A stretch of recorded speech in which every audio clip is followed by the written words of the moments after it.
ইসরায়েলিরা সব দিক থেকে এগিয়ে, সামরিক বল, প্রযুক্তি বল, সবকিছুতে তারা এগিয়ে। তাদের বিরুদ্ধে লড়াই করা মানে হলো সুইসাইডে শামিল হয়ে।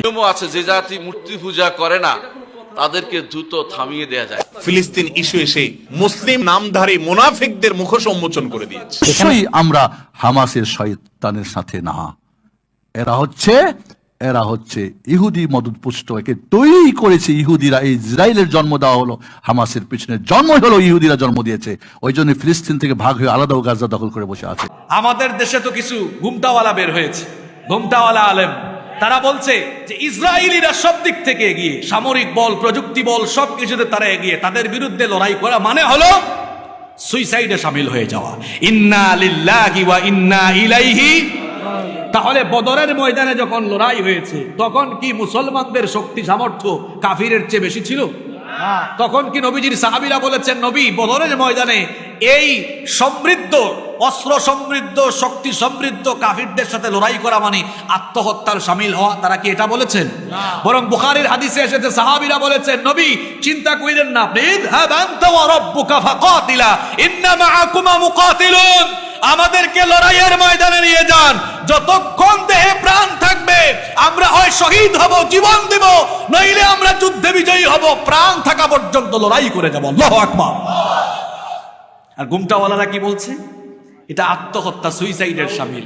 আমরা শুনতাম গ্রামে গঞ্জে মানুষ আগে বলতো, যে যার নুন খায় সে তার গুণ গায়। আমাদের প্রশ্ন হলো, আপনারা কি ইহুদিদের থেকে নুন খেয়েছেন নাকি যে তাদের গুণকীর্তন করছেন? উচিত ছিল মজলুম মুসলমানদের পক্ষে কথা বলা, কিন্তু মজলুমদের পক্ষে কথা না বলে দেখবেন কত কি বলছে। ইহুদিরা ভালো হয়ে গেছে, ইহুদিরা শিরক করে না, মূর্তি পূজা করে না। শুধু কি মূর্তি পূজা শিরক? ইহুদিদের মধ্যে এখন কেউ শিরিক করে না। বড় আশ্চর্যজনক জিনিস, ইহুদিদের মধ্যে শিরিক মুক্ত হয়ে গেছে ইহুদিরা। ইহুদিদের মধ্যে আপনি সেখানে এখন কোনো মূর্তি পূজা দেখবেন না ওদের দেশে। আর নিয়মও আছে, যে জাতি মূর্তি পূজা করে না তাদেরকে দ্রুত থামিয়ে দেয়া যায় না। এই জন্য তারা আজ অনেক বেশি শক্তিশালী হয়ে গেছে। আজকে কই হিজবুল্লাহ? আপনার দুলা ভাই হিজবুল্লাহ কই? আপনার দুলা ভাই তালেবান কই? এতগুলো লোককে যে মেরে ফেলছে, আপনার দেশ থেকে চিৎকার করছেন। আমার প্রশ্ন উত্তর দেন দেখি। এই হামাসের বন্ধু হলো, 1 নম্বর বন্ধু হলো ইরান, 2 নম্বর বন্ধু হলো হিজবুল্লাহ, 3 নম্বর হলো হুতি, ইয়ামানের হুতিরা, 4 নম্বর হলো বাশার আসাদ, 5 নম্বর হলো তালেবান। এরা কই? সৌদি আরব কেন সহযোগিতা করবে? আমাকে ও জবাবটা দেন। হামাসের সাথে সৌদি আরবের কোনো সম্পর্ক আছে কি? কেন সৌদি আরব সহযোগিতা করবে? কুয়েত কেন সহযোগিতা করবে? তুমি তোমার বন্ধুত্ব পাতাইছো হিজবুল্লাহর সাথে, যেটা মক্কা মদিনা দুশমন। তুমি বন্ধুত্ব পাকাইছো ইরানের সাথে, যেটা মুসলিমদের শত্রু। তুমি বন্ধুত্ব পাকাইছো হুতির সাথে, তোমাকে সহযোগিতা করবে কেন? হামাস কারা? কোথায় থেকে আসলে না?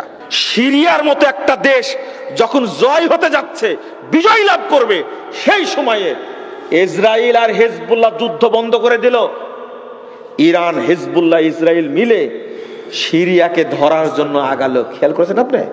ওরা জাতে মাতাল তালে ঠিক। আপনি বললেই হলো মেনে নেব?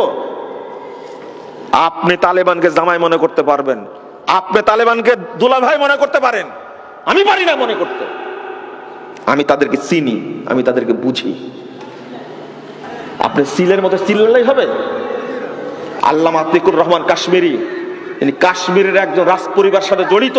একদিনে নরসিংদী গেলেন, যাওয়ার পরে তালেবানদের সম্পর্কে স্পষ্ট বলে গেছেন। তালেবানরা কারা?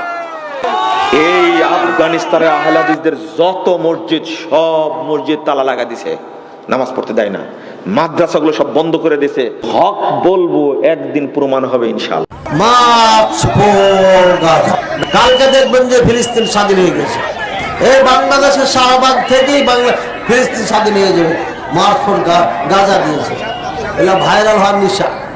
চারানা উপকার হবে না, চারানা উপকার হবে না। বোকা মুসলমান চিল্লাইবা, লাফাইবা, এটা আমরা জানি। এটা নেতা নিয়ে কষাই মোদি এগুলো সব পরীক্ষা করা হয়ে গেছে, যে তোদের চিল্লানো ছাড়া আর কোনো কাজ নাই, তোরা কিচ্ছু করতে পারবি না। আপনারা সকলে এই সমস্ত ইবলিসের কাছ থেকে সাবধানে থাকবেন। প্রিয় দর্শক, আজ এ পর্যন্তই।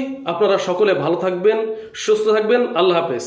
আমার এই ভিডিওটা যদি ভালো লাগে অবশ্যই আমার চ্যানেলটাকে সাবস্ক্রাইব করবেন ইনশাআল্লাহ।